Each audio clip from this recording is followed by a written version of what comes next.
le journal.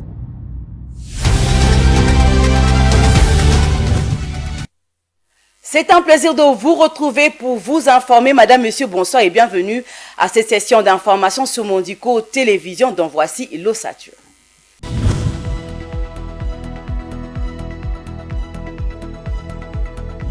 Le président de la République a procédé à l'inauguration du premier module du complexe industriel de traitement d'eau de Binza Ozone d'une capacité de 110 000 m3 par jour. Les sites érosifs de la route Kinshasa-Matadi, récemment réhabilités au quartier Sonfil, dans la commune de Mongafula, près de Matadi-Kibala, a été fortement endommagé après la pluie qui s'est abattue mercredi à Kinshasa en République démocratique du Congo, menaçant la chaussée et le trafic. Non-homologation du stade de Martyr par la CAF, les léopards de la RDC vont évoluer devant leur public de Lubumbashi lors de la rencontre face aux Moura Butuns de la Mauritanie, comptant pour la troisième journée des éliminatoires de la Coupe d'Afrique des Nations CAN.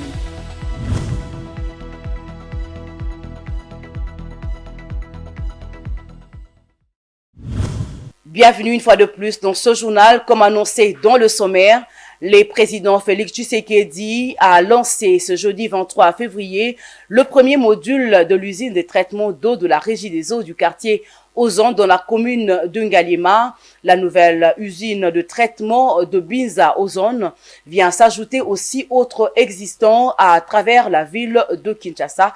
Viningali Junior pour plus de détails. Plus qu'une simple usine, il s'agit d'un complexe industriel chargé de traiter et fournir de l'eau potable aux populations des communes d'Ngaliema et Mongafula dans la partie ouest de la capitale congolaise. Avec une capacité de production journalière de 110 000 m3 d'eau, ce module est le premier d'une série de 2 autres qui sont en construction sur le même site. Devant diverses personnalités, le président de la République Félix Antoine Tshisekedi Tshilombo a inauguré ces sites dans la grande satisfaction des autorités présentes. Nous sommes très contents qu'avec la fin de cette première phase de construction de l'usine de traitement de Binza Ozone, le projet Kinelenda contribuera à sécuriser la production d'eau pour couvrir le besoin de plus d'1 million de personnes, un grand pas vers les 6 millions de personnes qui sont visées par le projet à la fin de tous les travaux. Le projet Kinelenda appuie également la modernisation de Régie des eaux à Kinshasa afin d'améliorer ses performances opérationnelles et commerciales pour un service de qualité à la population. Selon les responsables de la Régie des eaux, cette usine devra atteindre dans sa phase finale la même capacité de production que l'usine de traitement d'Njili, c'est-à-dire 330 000 m3 d'eau par jour, ce qui fera d'elle la plus grande usine de traitement d'eau potable en Afrique centrale. Pour la présidence, l'usine de Binza Ozone vient renforcer la desserte en eau potable de la ville de Kinshasa, jadis déficitaire. Lancé par le président Félix Antoine Tshisekedi Tshilombo en décembre 2019, les travaux de construction du centre de captage et de tous les compartiments de traitement ont duré 3 ans. La nouvelle usine de traitement d'eau de Binza Ozone vient s'ajouter aux 6 autres qui existent à travers la ville-province de Kinshasa. Dans un autre registre, le vice-premier ministre, ministre des Affaires étrangères, Christophe Lutundu l'a reçu en audience le mercredi 22 février 2023 à Kinshasa. Une délégation de la MONUSCO conduite par Madame Bintou Keïta. Au menu de cette rencontre, la visite très prochaine en République démocratique du Congo de 15 membres du Conseil de sécurité de l'ONU, nous rapporte Viningali Junior.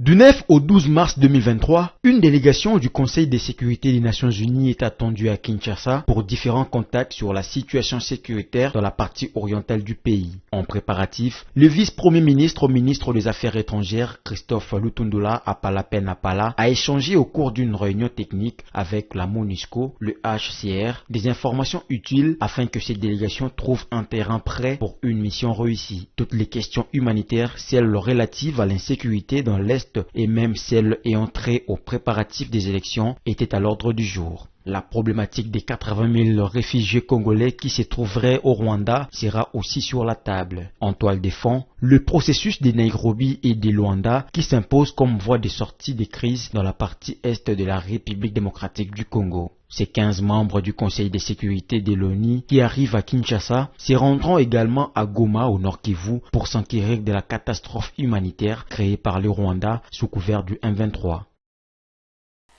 Et puis le chef coutumier Pelin des Nord, dans la province de Kwango, ont déposé un mémo auprès du gouverneur de la province au sujet de la suspension du chef Kwafou.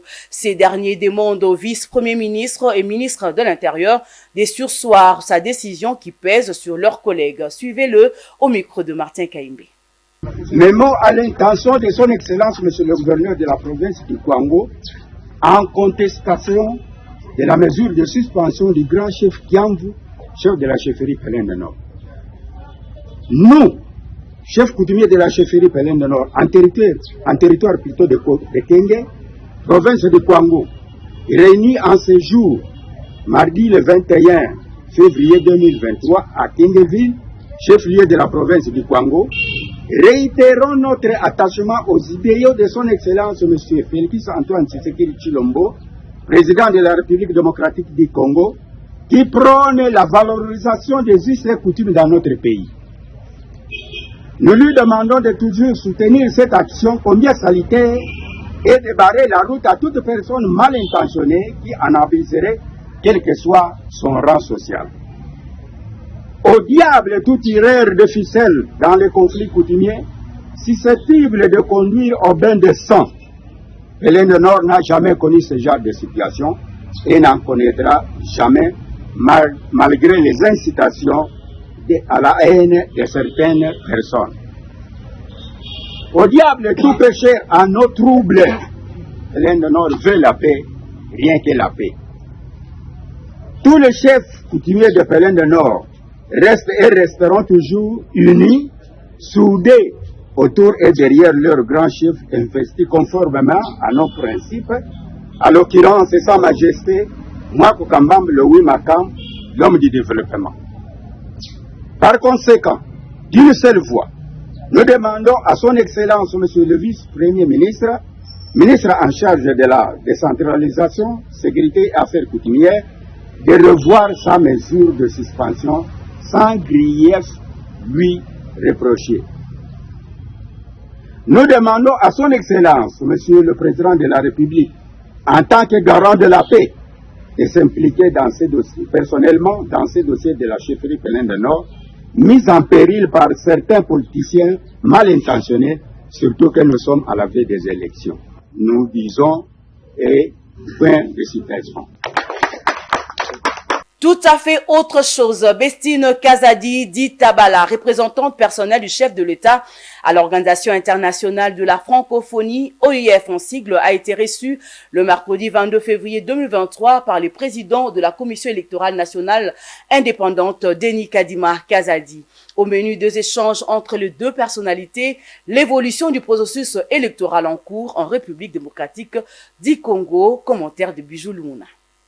Bestine Kazadi, représentante personnelle du chef de l'État à l'Organisation internationale de la francophonie, en sigle OIF, a été reçue par le président de la Commission électorale nationale indépendante, Denis Kadima, le 22 février dernier. Cette visite avait pour but d'échanger sur l'évolution du processus électoral en cours. Bestine Kazadi a remercié son hôte pour l'accueil et a promis que son bureau sera en étroite collaboration avec la CENI pour la réussite du dit processus. C'est une première rencontre avec Monsieur le Président de la CENI, Monsieur Denis Kadima, qui est une rencontre de travail. Nous avons discuté sur le processus électoral à travers les différentes aires, les chiffres qui sont positifs, encourageants.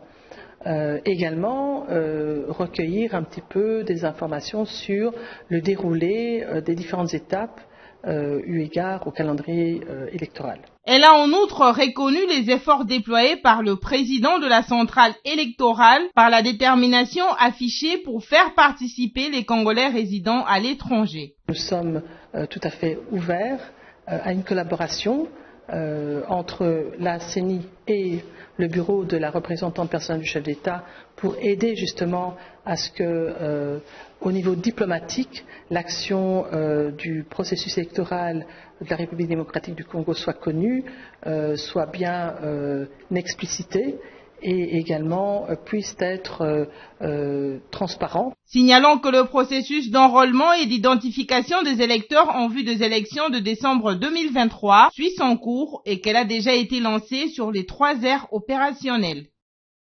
Dans le chapitre de transport, le ministre ad intérim de Transport, Voies de Communication et des Désenclavements a pris à bras le corps la problématique des embouteillages dans la capitale congolaise. Une rencontre a été organisée dans son cabinet de travail avec les usagers de la route et leurs organisations respectives. Suivies. Après 3 séances d'échange en 3 semaines, les cadres de travail de réflexion sur la problématique des embouteillages mis en place par le ministre ad intérim des Transports, Voies des Communications et des Désenclavements, Maître Marc Ekilali Kombo, a levé l'option pour la première action d'envergure à mener dans la ville de Kinshasa dans les soucis de désengorger le réseau routier. Déjà, un premier travail de réhabilitation des grandes artères et des points chauds de la ville s'est fait par l'entremise du gouvernement central dénommé Kinshasa Zéro Trou. La mise en place de cette phase pilote permettra d'aboutir à des solutions pérennes contre les embouteillages devenus fréquents dans la capitale congolaise. Les représentants de la police nationale congolaise, de la Cour de cassation et des usagers des routes se sont à nouveau retrouvés autour du ministre ad intérim Ekila pour le dernière mise au point. Comment décongestionner le trafic? On ne peut pas aujourd'hui commencer à construire des routes en détruisant des maisons. Rien qu'avec les réseaux que nous avons, qu'est-ce que nous pouvons faire? C'est ainsi que nous avons pensé qu'il faille commencer par, organiser la circulation selon des créneaux de temps, selon un sens ou un autre. Pour y arriver, nous voulons, c'est pourquoi là, l'équipe a été constituée pour descendre sur le terrain, voir la faisabilité. Mis à contribution dans ces cadres de travail, les motocyclistes ont salué l'initiative, surtout la considération du ministre à leur égard, une première dans un cadre pareil. Quand on fait quelque chose sans vous, c'est contre vous. Mais cette fois-ci, ici, le ministre a pensé que nous, on existait. Donc, nous avons un monde à part. C'est-à-dire, quand vous venez quelque part, c'est avec dédain, méfiance. La commission prévoit une descente sur terrain dans les tout prochains jours pour évaluer la faisabilité. Entre-temps, Maître Marc Ekila insiste, il faut la sensibilisation sur le civisme, ceci à tous les niveaux pour y arriver. En environnement, la ville-province de Kinshasa était sous une pluie diluvienne le mercredi 22 février dernier. Cette averse a causé de cas d'inondation et de dégâts matériels dans plusieurs communes, pour ne citer que Kalamou, Lingwala, Bandalungwa, sur la route nationale numéro 1, le tronçon compris entre Matadi-Kibala et Mitendi dans la commune de Mongafula n'a pas résisté aux eaux de cette pluie. Suivez le détail dans ces reportages que vous proposent Laetitia Moulalou et Vite Mpanzu.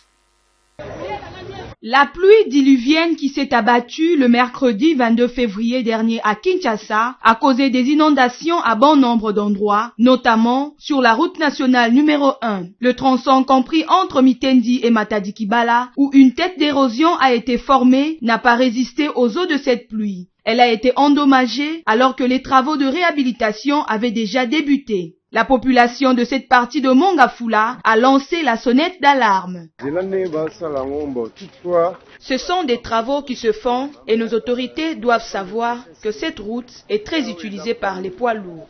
La route doit être agrandie.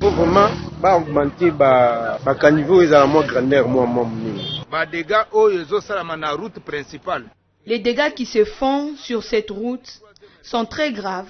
Que les autorités viennent vite la réhabiliter en urgence pour que le peuple soit en sécurité. Il fallait urgence de façon que bien. Et pour ce qui est des restes des quartiers et communes tels que Bandalungwa, Kalamou et Lingwala, ces inondations ont été provoquées pour la plupart par le manque de canalisation d'eau.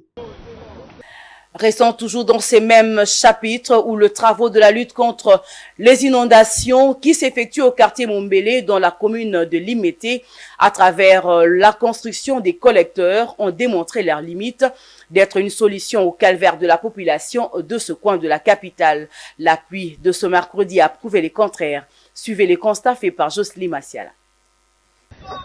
Vivre dans un Mombele sans inondation, tel a été le rêve des habitants de cette entité à la vie des débuts des travaux de construction des collecteurs d'eau sur la route université. Malheureusement, la pluie de ce mercredi, la toute première depuis les débuts des dits travaux, a démontré à l'entreprise maître d'ouvrage qu'elle doit revoir le schéma mis en place visant l'exécution du projet de lutte contre les inondations au quartier Mombele, car la situation est plus grave qu'au départ.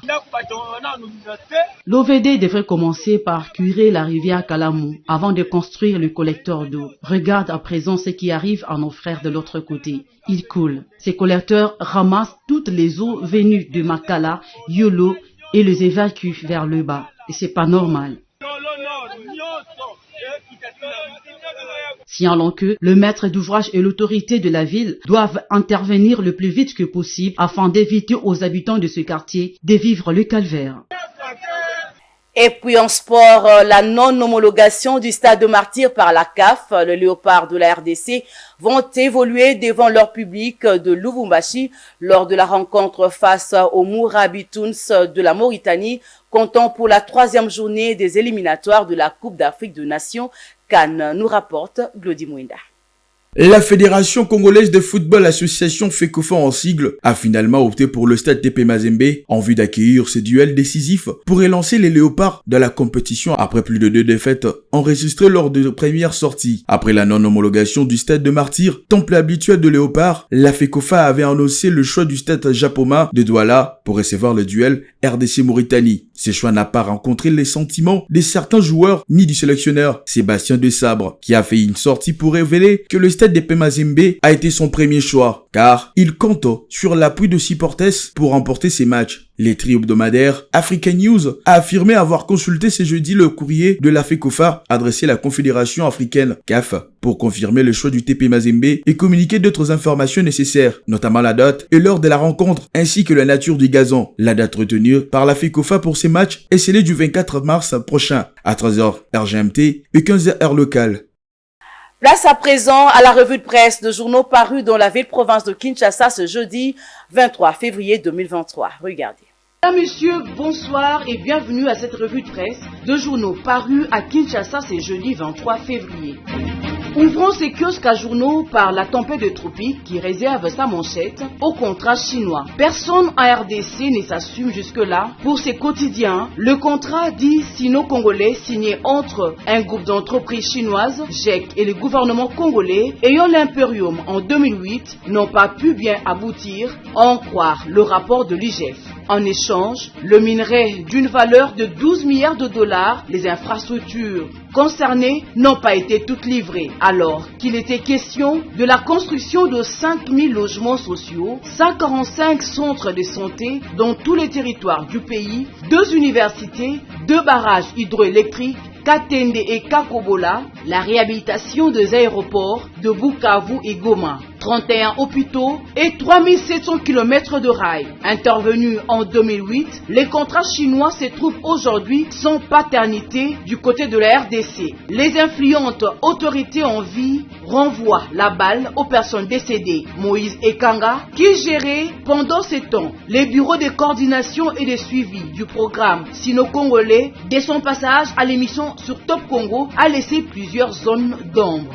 S'agissant toujours du contrat chinois, l'ACP à son tour titre un contrat dupe. Les rapports de l'UGF est accablant. Les ligablos chinois ont profité à fond de la crédulité de l'État congolais et du manque criant de patriotisme de ses fils censés le défendre dans ce deal. Les quotidiens se demandent comment un État responsable et soucieux des intérêts supérieurs de son peuple peut-il se laisser berner dans une convention avec des entreprises étrangères au point de sacrifier le patrimoine national.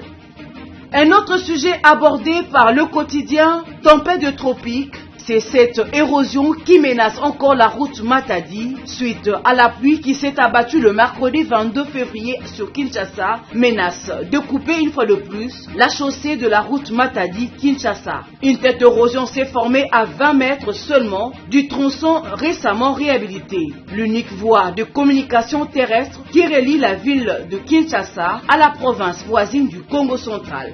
Forum de Zas, quant à lui, rejoint le quotidien La Tempête de tropique. sur la pluie et titre.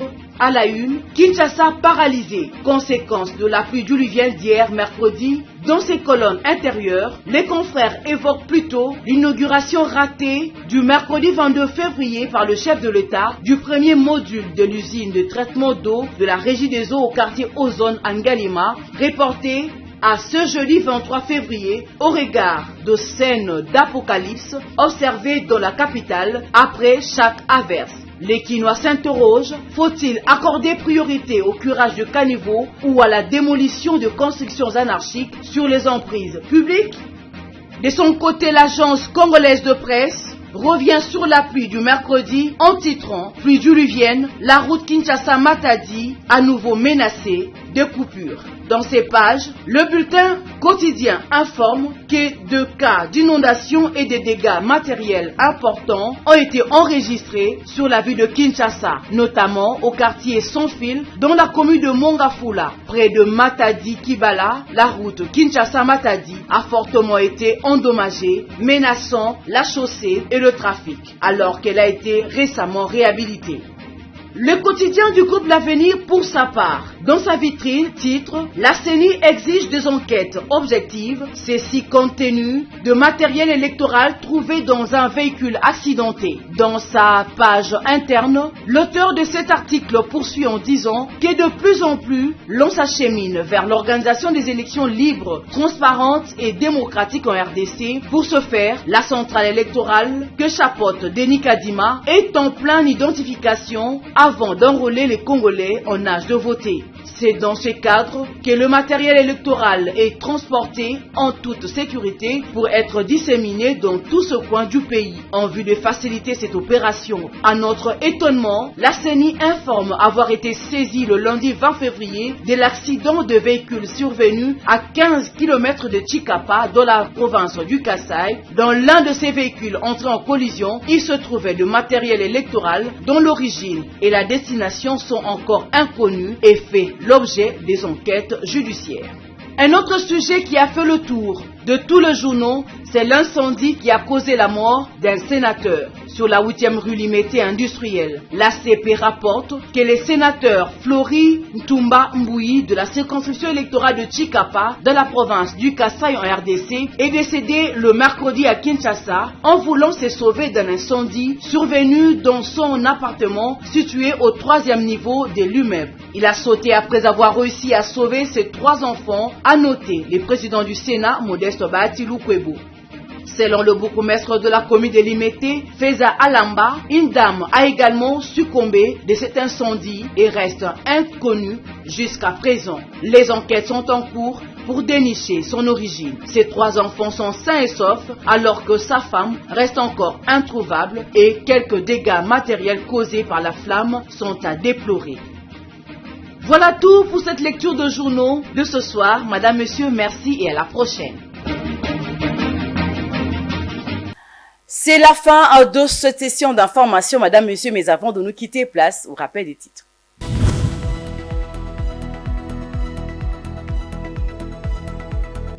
Le président de la République a procédé à l'inauguration du premier module du complexe industriel de traitement d'eau de Binza-Ozone d'une capacité de 110 000 m3 par jour. Le site érosif de la route Kinshasa-Matadi, récemment réhabilité au quartier Sans Fil, dans la commune de Mongafula, près de Matadi-Kibala, a été fortement endommagé après la pluie qui s'est abattue mercredi à Kinshasa en République démocratique du Congo, menaçant la chaussée et le trafic. Non-homologation du stade martyr par la CAF, les léopards de la RDC vont évoluer devant leur public de Lubumbashi lors de la rencontre face aux Moura Butuns de la Mauritanie, comptant pour la 3e journée des éliminatoires de la Coupe d'Afrique des Nations CAN.